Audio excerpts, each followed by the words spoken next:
Assalamualaikum warahmatullahi wabarakatuh. Al-Fatihah ala niyatil qabul wa tamami kulli sulam ma'mul wa idha salashan zahiran wa batinan wa ila hadratin Nabi sallallahu alaihi wasallam. Al-Fatihah. A'udzu billahi minasyaitonir rajim. Bismillahirrahmanirrahim. Iyyaka na'budu wa iyyaka nasta'in. Ihdinas siratal mustaqim.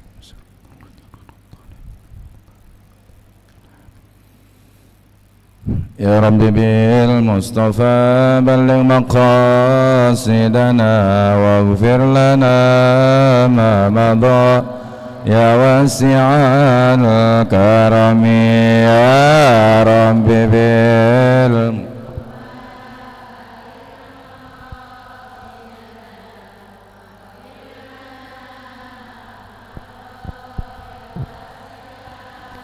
Ya Rabbi hayyi lana min amrina rasyada faj'al ma'unatakal husna lana madada ya Rabbi.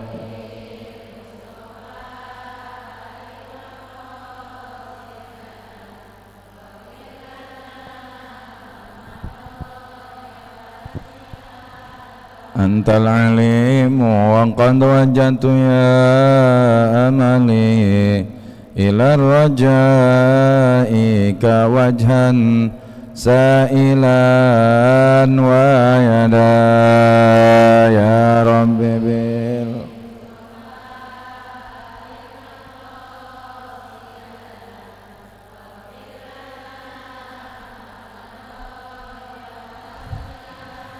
wa ma takilna ila tadbiri anfusina fa nafsu ta'jizu an islahi ma fasada ya Rabbi bil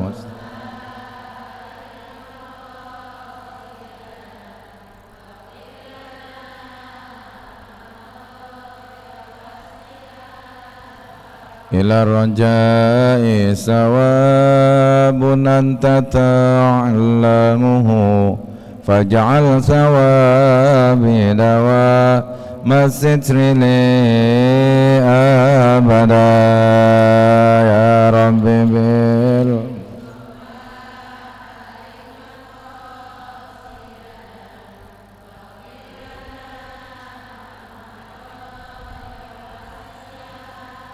Allahumma salli wa sallim wa barik alaih. Alhamdulillah alladzi an'ama alaina bi ni'matil imani wal islam wa zayyannahu fi qulubina wa ja'alana minal muttaqin. Ashhadu an la ilaha illallah wahdahu la syarikalah Iyyahu na'budu wa iyyahu nasta'in wa ashhadu anna sayyidana wa nabiyyana Muhammadan abduhu wa rasuluh al-mab'usu rahmatan lil alamin.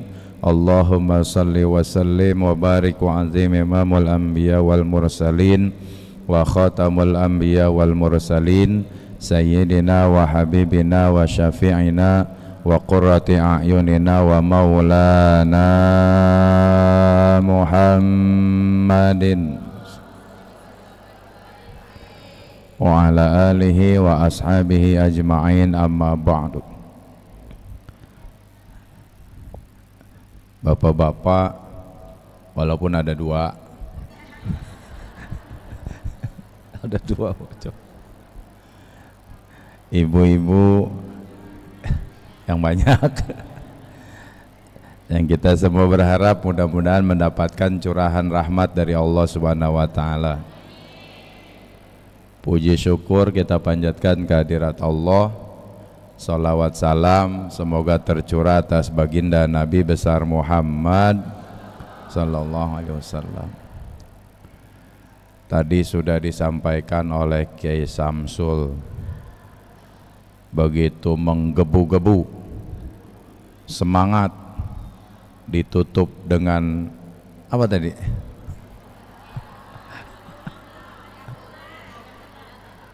Orang ngerti kita son.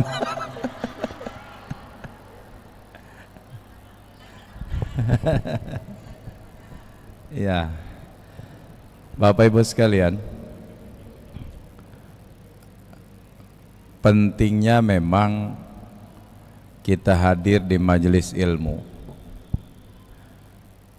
Tadi disampaikan yarfa'illahu alladzina amanu minkum walladzina utul ilma darajat. Karena dengan ilmu, ibadah yang kita lakukan itu terukur. Ibadah bisa diterima kalau kita paham ilmunya. Ibadah akan tertolak kalau kita tidak paham ilmunya. Maka menuntut ilmu, ada cabang ilmu yang hukumnya fardu ain untuk dipelajari, ada juga yang hukumnya fardu kifayah. Terkait dengan ilmu yang wajib kita pelajari, ibadah keseharian yang kita lakukan itu harus kita paham betul dan dibarengi dengan ilmunya. Kalau tidak dibarengi dengan ilmunya, amaluhu mardudatun la tuqbalu.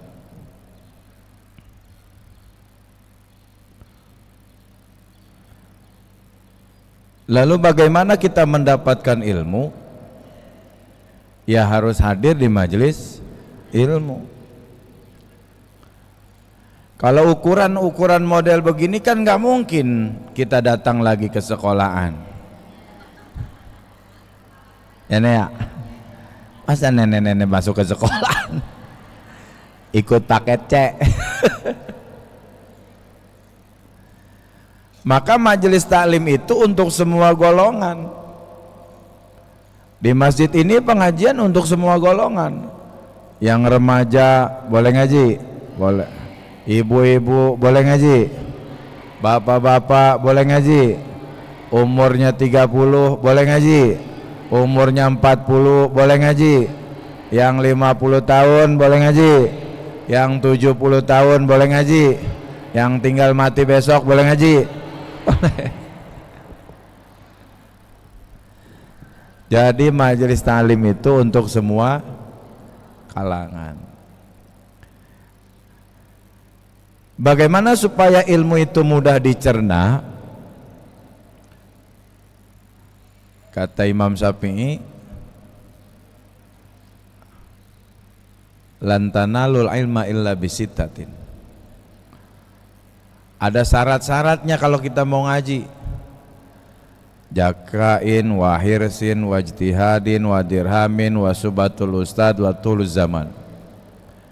Salah satunya adalah mencintai guru. Bagi yang merasakan duduk di sekolahan itu beda. Ketika ada guru yang kita senang, maka pelajaran yang disampaikan akan mudah kita cerna, betul. Tapi kalau sama guru yang kita gedek susah itu. Benar begitu ya? Orang kata matematika susah, tapi kalau kita senang sama gurunya, begitu gurunya menyampaikan materinya, itu mudah kita cerna. Orang kata pelajaran IPS itu gampang, tapi kalau kita kesel sama gurunya, itu susah ngapalinnya. Maka untuk menyambung itu harus ada komunikasi, bukan hanya komunikasi lahiriah, tapi juga komunikasi batiniah, sehingga akan mudah mencerna ilmu yang disampaikan oleh guru-guru kita. Dengan demikian, nggak bisa kita lari dari kiai, lari dari ulama, lari dari fuqaha, nggak bisa. Sehingga kata Nabi, saya tizamanun ala ummati yafirruna minal ulama wal fuqaha fayabtaliyahum bisalati baliyat. Jangan lari. Maksudnya jangan lari dari ulama dan fuqaha, ikuti apa yang disampaikan oleh para ulama dan fuqaha. Karena mereka bersumber dari gurunya, dari gurunya, dari gurunya, dari gurunya, dan seterusnya sampai kepada Rasulullah sallallahu alaihi.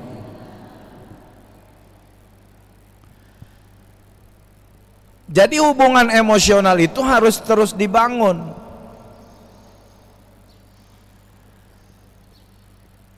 Ada hubungan orang yang hidup dengan orang yang hidup. Ada hubungan antara orang yang hidup dengan orang yang mati. Ada hubungan orang yang mati dengan orang yang hidup. Ada hubungan orang yang mati dengan orang yang mati. Apa iya? Hubungan orang yang hidup dengan orang yang hidup. Yang hari ini kita lakukan, ini adalah hubungan antara orang yang hidup dengan orang yang hidup. Saya bicara, ibu mendengar. Ibu mendengar, saya bicara. Selesai ngaji, bermusafahah, bersalam-salaman, bertegur sapa. Itu adalah hubungan antara orang yang hidup dengan orang yang hidup.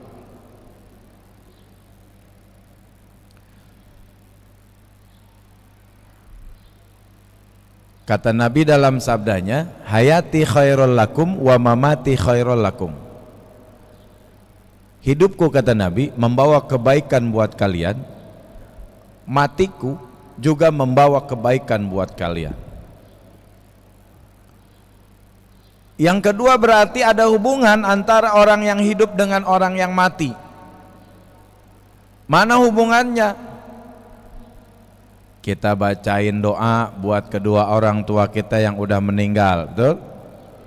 Kita bikin acara tahlilan, kita bikin acara roahan, kita sodako pahalanya ditujukan buat orang yang sudah meninggal. Itu hubungan orang yang hidup dengan orang yang mati. Hubungan orang yang mati dengan orang yang hidup, emang ada? Ada. Kan tadi kata Rasulullah dalam sabdanya, hayati khairul lakum wa mamati khairul lakum. Cuma ini bisa terjadi sebatas para nabi dan para wali. Saya dapat cerita dari guru saya. Satu ketika Habib Salim bin Jindan datang ke makam Habib Hussein luar Batang. Begitu datang ke makam Habib Hussein malam-malam, setelah bersolawat kemudian beliau tahlil, zikir, doa. Sebelum doa, Habib Salim bin Jindan ngomong ke Habib Hussein, makam luar Batang, Habib Hussein, saya datang kemari, ini dari pagi belum makan.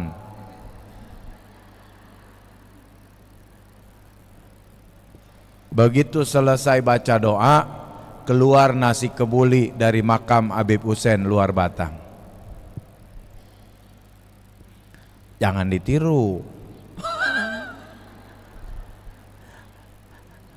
Kelasnya beda. Lantar datang ke makam Tegal Alur, saya belum makan.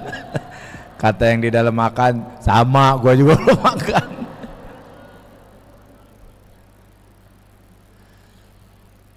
Hubungan orang yang mati dengan orang yang hidup. Hubungan orang yang mati dengan orang yang mati ada. Kata Nabi, man mata fi thalabul ilm, siapa orang yang mati sementara dia orang yang rajin menuntut ilmu, Orang ini rajin ngajinya, hampir setiap hari hadir di pengajian. Kemudian orang itu meninggal, maka Allah akan utus ke dalam kuburnya gurunya.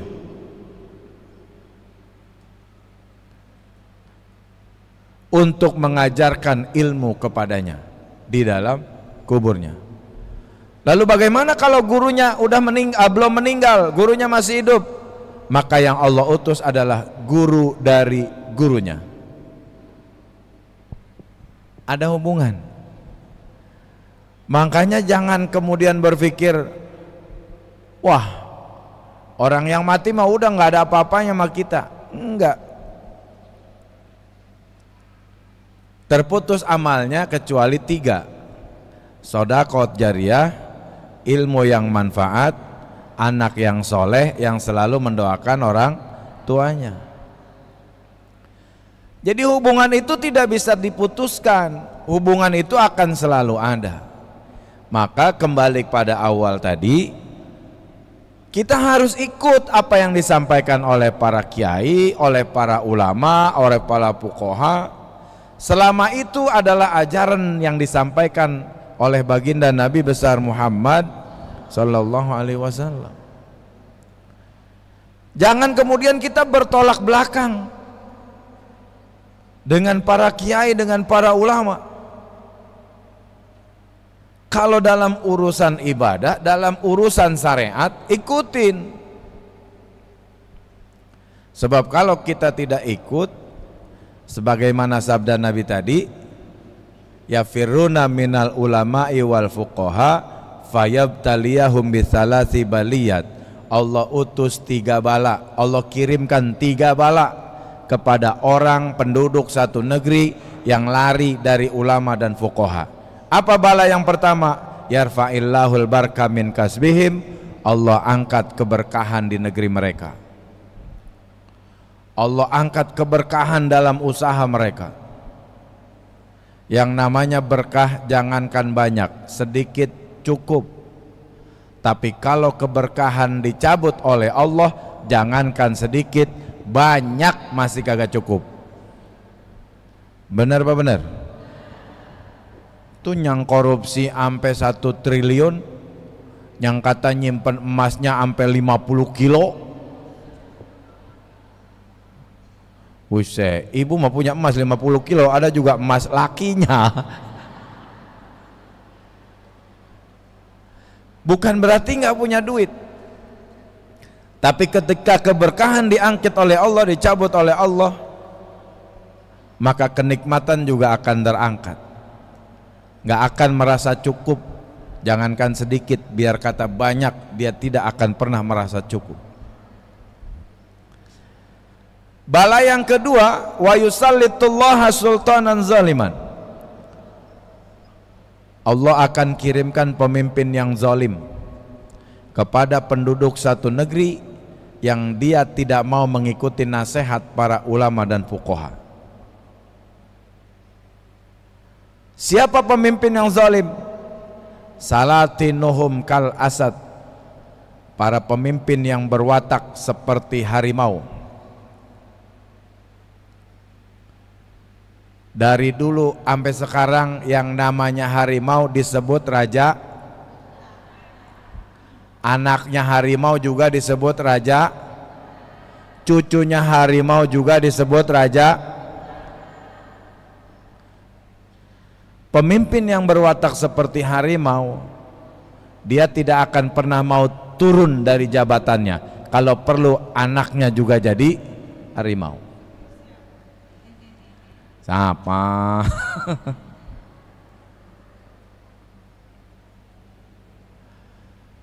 Wa wuzara'uhum kadzibi, para pejabatnya mereka berwatak seperti serigala. Waktu mau jadi pejabat, waktu mau jadi anggota dewan, berpura-pura membela rakyat, berpura-pura mengayomi rakyat, berpura-pura melindungi rakyat, berpura-pura memperjuangkan rakyat. Begitu udah jadi pejabat, rakyatnya dijual. Jangan betul-betul, gue juga udah tahu.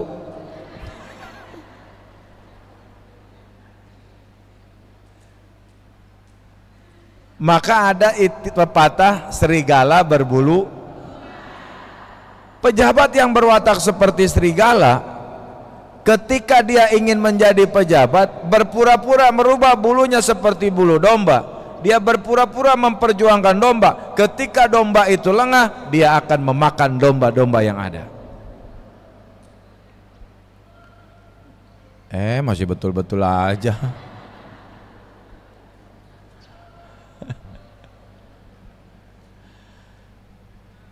Wa qadatuhum kakalbi, dan penegak hukumnya itu laksana seperti anjing.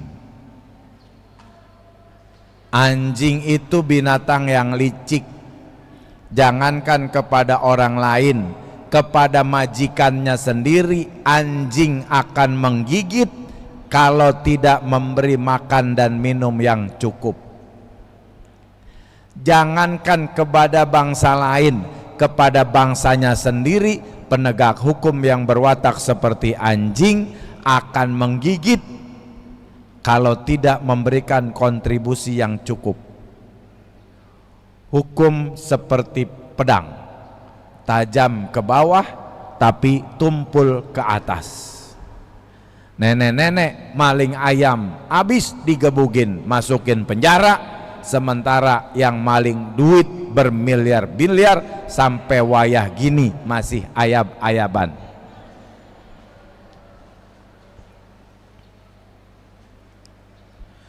Wasairun nas kal agnam, maka pada saat itu manusia rakyat seperti kambing,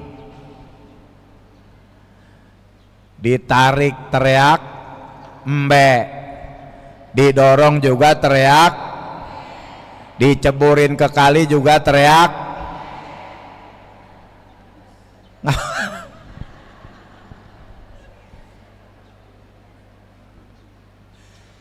Kaifa ya'ishal ghanam bainal asad wa dhi'bi wa kalbi, bagaimana kambing mau hidup tenang di tengah pemimpin yang berwatak seperti harimau, di tengah pejabat yang berwatak seperti serigala, di tengah penegak hukum yang berwatak seperti anjing.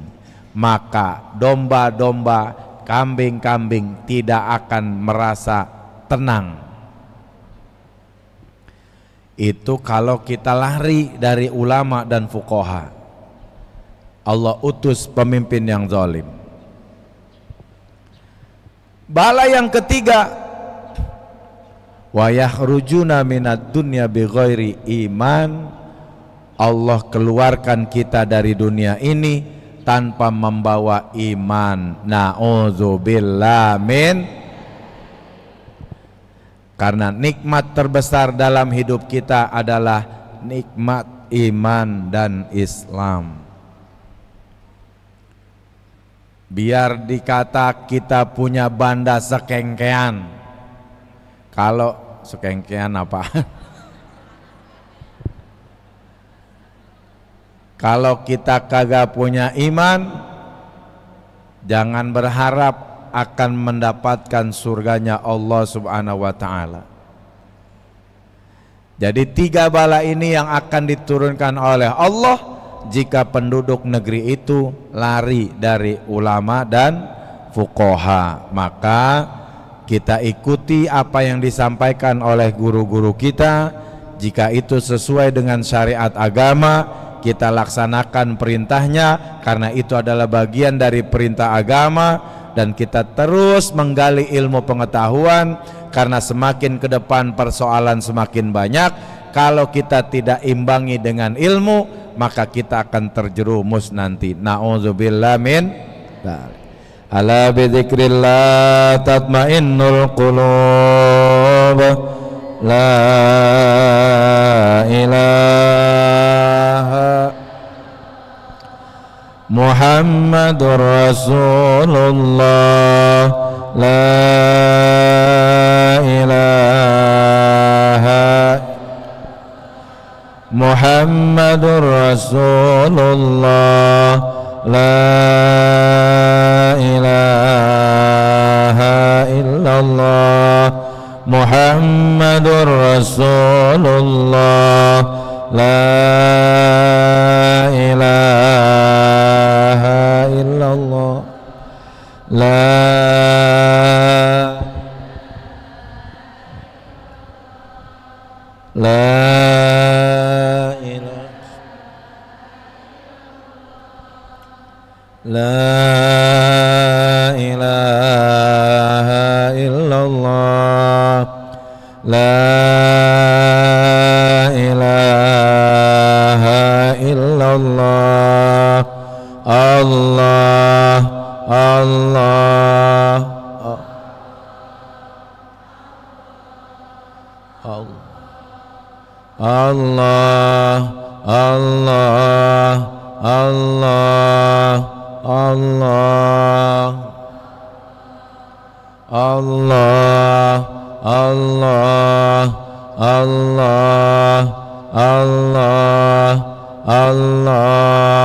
illallah. Muhammadur Rasulullah. La ilaha illallah. Muhammadur Rasulullah. La ilaha illallah. Muhammadur Rasulullah. La ilaha illallah.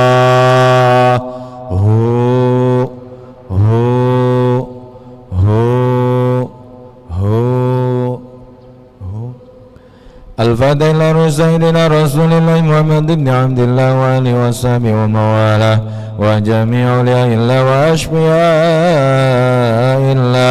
khususan sadatina al-alawiyin wa awliya'il kauni ajma'in. Summa ila arwahi masyad zikri wa tauhid as-Sayyid Umar bin Isa Barak wa Samarqandi wa Sayyidina al-Habib Umar bin Abdurrahman al-Attas wa Sya'ali bin Abdullah Barash wal Habib Isha bin Muhammad al-Habshi wal Habib Ali bin Hasan al-Attas wal Habib Ali bin Husain al-Attas wa Syahmad bin Abdul Qadir Bashin wa Syekh Muhammad bin Ahmad Mashmush wa jami'i masyayikh zikri wa tauhid أينما كانوا وأهل ثروهم أن الله دوشهم الرحمة والمغفرة ويحيينا على لا إله إلا الله ويتوفنا عليها ويحققنا بحقائقها ويلزمنا طرائقها ويجعلنا من خواص أهلها ومن الذاكرين الله كثيرا في خير وعافية وإلى حضرة النبي محمد صلى الله عليه وسلم. الفاتحة. أعوذ بالله من الشيطان الرجيم. بسم الله الرحمن الرحيم. الحمد لله رب العالمين الرحمن الرحيم مالك يوم الدين إياك نعبد وإياك نستعين اهدنا الصراط المستقيم صراط الذين أنعمت عليهم غير المغضوب عليهم ولا الضالين. رب اغفر لي. آمين. الحمد لله غفور للعبد ذي والفرط في الأمور وحماقة الحبور وصلاة الله دواما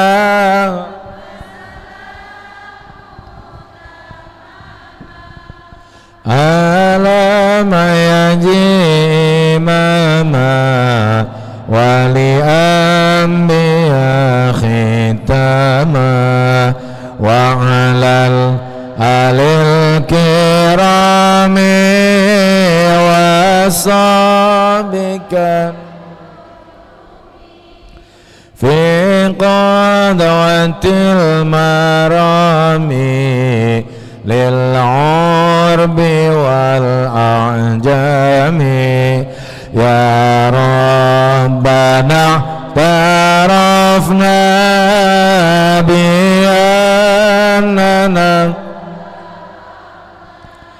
وإننا أشرفنا وعلى لظى أشرفنا فتوب علينا توبة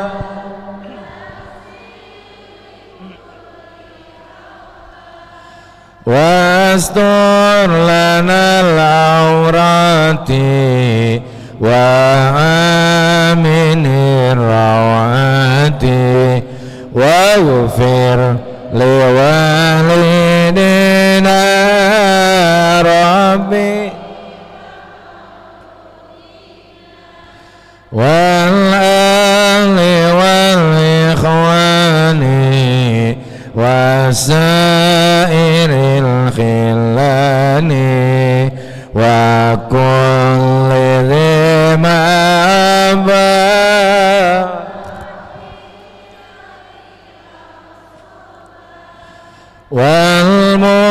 والمسلمين أجمع آمين ربي أسمع فضلا وجودا منا